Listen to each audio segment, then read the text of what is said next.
La psychologie de l'argent de Morgan Housel. Il aborde la relation complexe que nous entretenons avec l'argent.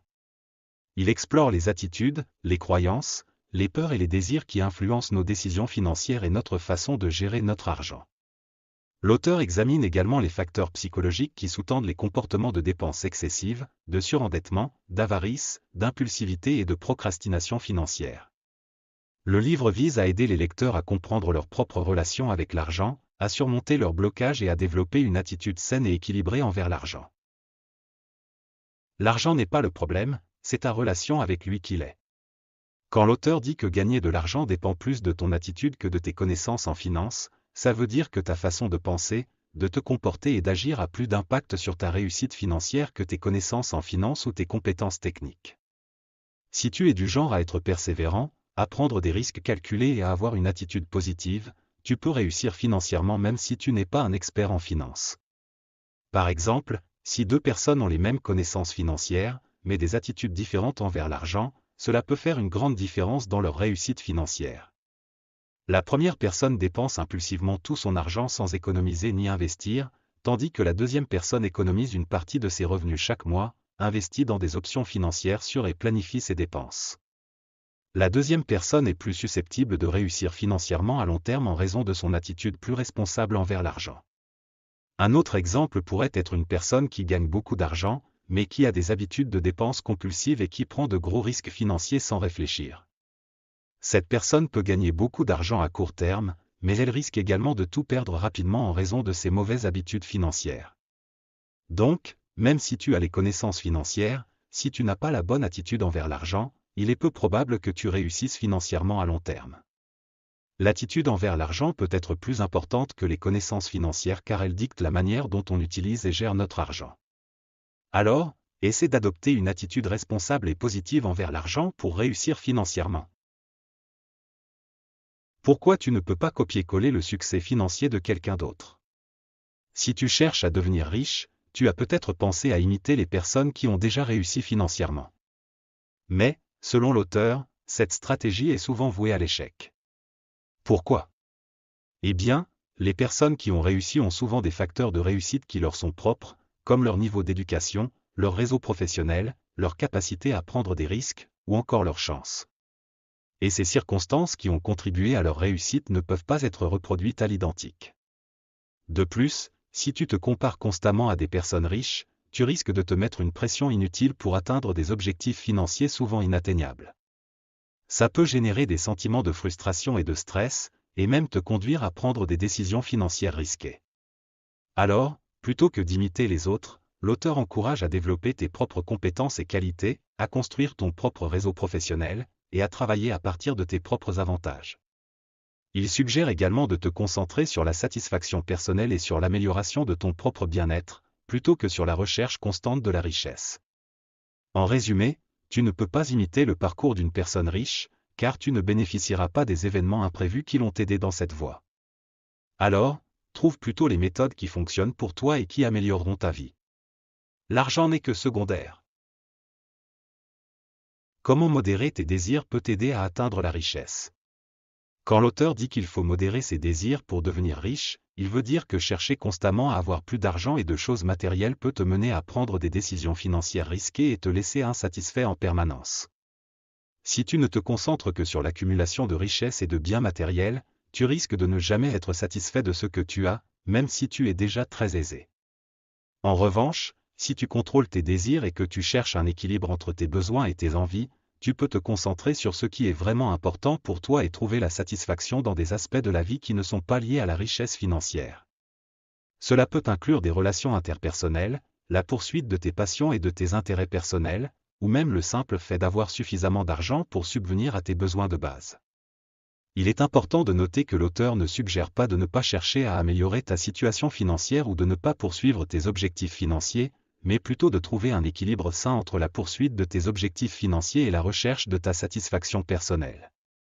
En fin de compte, la richesse n'est qu'une partie de la vie et ne devrait pas être le seul indicateur de la réussite ou du bonheur. Comment l'ego peut te coûter cher? Se comparer aux autres, c'est un vrai problème. C'est un biais psychologique qui peut avoir des conséquences financières négatives. plus tu gagnes d'argent, plus tu as tendance à te comparer à ceux qui en gagnent plus que toi. Et même les millionnaires peuvent se sentir pauvres par rapport aux milliardaires. Le souci, c'est que lorsque tu te compares aux autres, tu as tendance à dépenser de l'argent pour impressionner les autres, pour essayer de gagner leur respect ou leur admiration. Mais en réalité, ce n'est pas les possessions qui te rendent spécial aux yeux des autres, c'est plutôt des qualités comme l'humilité, l'empathie et la gentillesse. Tu peux penser que pour te sentir valorisé, tu as besoin de réussir financièrement. Mais en fait, cette attitude est liée à ton ego et tu peux t'en libérer. En te préoccupant moins de ce que les autres pensent de toi, tu dépenserais moins d'argent et tu pourras ainsi économiser plus facilement. Moins tu attaches d'importance aux possessions, plus tu peux économiser de l'argent. Alors, n'oublie pas, plutôt que de te comparer aux autres, concentre-toi sur tes qualités personnelles qui te rendent spécial aux yeux des autres. Cela te permettra de dépenser moins d'argent et donc d'économiser plus facilement. L'importance de la gestion de votre temps pour maximiser votre qualité de vie. Si tu cherches à être plus riche, c'est peut-être parce que tu penses que ça t'aidera à acheter tout ce dont tu rêves. Mais la vérité, c'est que l'argent a une utilité bien plus importante que ça. Bien sûr, si tu manques d'argent pour subvenir à tes besoins de base, c'est clair qu'en avoir plus te sera utile. Mais une fois que tu as assez pour vivre confortablement, l'argent peut servir à autre chose. Tu sais ce que c'est? Eh bien, il te permet de gagner du temps. Plus tu as d'argent, plus tu as la possibilité de faire ce que tu aimes, avec les gens que tu apprécies, quand tu le veux et aussi longtemps que tu le souhaites. C'est ça le vrai luxe de l'argent, ne plus être obligé d'accepter des choses qui ne te plaisent pas ou des horaires qui ne te conviennent pas. Avec un peu d'argent de côté, tu peux te permettre d'attendre le travail de tes rêves et ne pas accepter n'importe quel boulot qui se présente. Malheureusement, peu de gens sont vraiment conscients de cet avantage.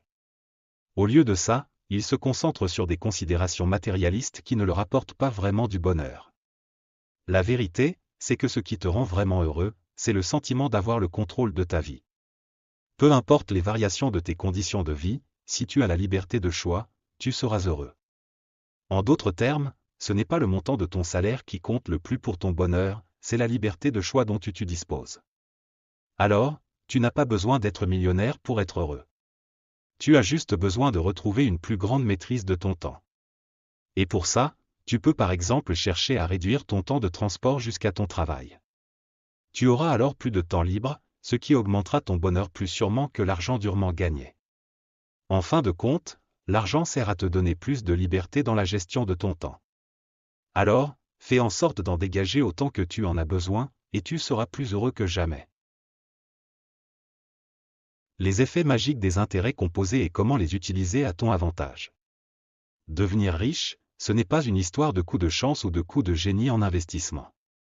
C'est plutôt un travail de longue haleine qui nécessite un peu de patience et de discipline.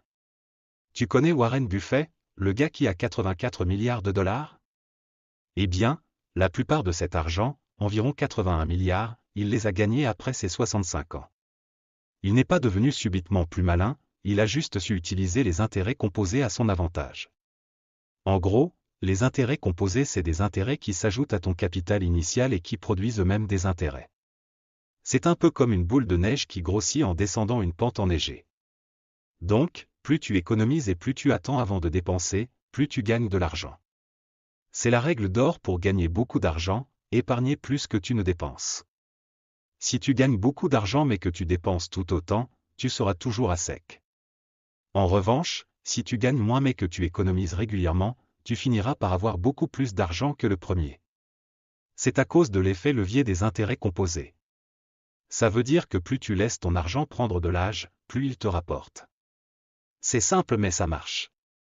Tu te demandes peut-être comment investir ton argent? Pas besoin de chercher les meilleurs taux d'intérêt pour ça. Ils sont souvent trop risqués ou aléatoires. Investis plutôt dans des placements qui ont un rendement plus modeste mais qui sont sur le long terme. Comme ça, tu laisses le temps travailler pour toi. Le plus simple, c'est d'investir régulièrement dans des fonds indiciels, également appelés fonds indiciels cotés ou ETF, Exchange Traded Fund, sont des fonds d'investissement qui suivent un indice de marché tel que le S&P 500, le Nasdaq ou le CAC 40. Ces indices sont des paniers d'actions représentant un marché ou une partie d'un marché. Leur fonctionnement est simple, un gestionnaire de fonds achète des actions des entreprises qui composent l'indice qu'il suit, et les détient en portefeuille. Les parts du fonds sont ensuite émises en fonction de la valeur de ce portefeuille. Les investisseurs peuvent ainsi acheter ou vendre des parts de ces fonds en bourse, à tout moment de la journée, comme s'ils achetaient ou vendaient une action. Les fonds indiciels permettent donc d'investir dans une grande variété d'entreprises, sans avoir à sélectionner et à acheter chacune des actions individuellement.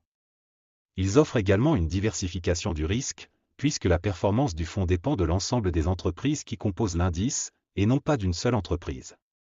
Les frais de gestion des fonds indiciels sont souvent plus faibles que ceux des fonds d'investissement traditionnels, ce qui peut être un avantage pour les investisseurs soucieux de minimiser les coûts. En gros, ce n'est pas la qualité de tes investissements ou le taux de rendement qui compte, mais ta capacité à économiser pour générer des intérêts sur le long terme. Choisis des placements sur qui t'apporteront beaucoup dans quelques décennies. Les avantages et les inconvénients des obligations pour les investisseurs. Si tu penses que mettre de l'argent de côté sur le long terme est trop difficile, il existe une autre façon d'augmenter tes revenus. En investissant en bourse, tu seras confronté à des fluctuations de cours imprévisibles et des événements inattendus peuvent survenir à tout moment. De plus, il faut prendre en compte la psychologie humaine, qui nous pousse à suivre les autres et à réagir plus fortement aux pertes qu'aux gains. Tout cela peut causer des bulles spéculatives et des mouvements de panique. Cependant, ces variations sont normales et inévitables. Il y aura des années où tu gagneras et d'autres où tu perdras. Le plus important est de garder ton sang-froid lorsque les autres perdent la tête. Comment y parvenir?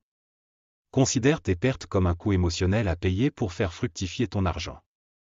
La plupart des investisseurs cherchent à maximiser leur rendement tout en évitant la volatilité, mais cela ne fonctionne pas, car il est impossible de prévoir l'avenir. Les rendements élevés vont toujours de pair avec des risques et des pertes potentielles élevées. Accepte donc le coût émotionnel comme un prix à payer pour avoir la possibilité de t'enrichir. Cependant, il ne faut pas non plus aller trop loin. Si tu as des doutes sur un investissement et qu'il va t'empêcher de dormir, ne le fais pas.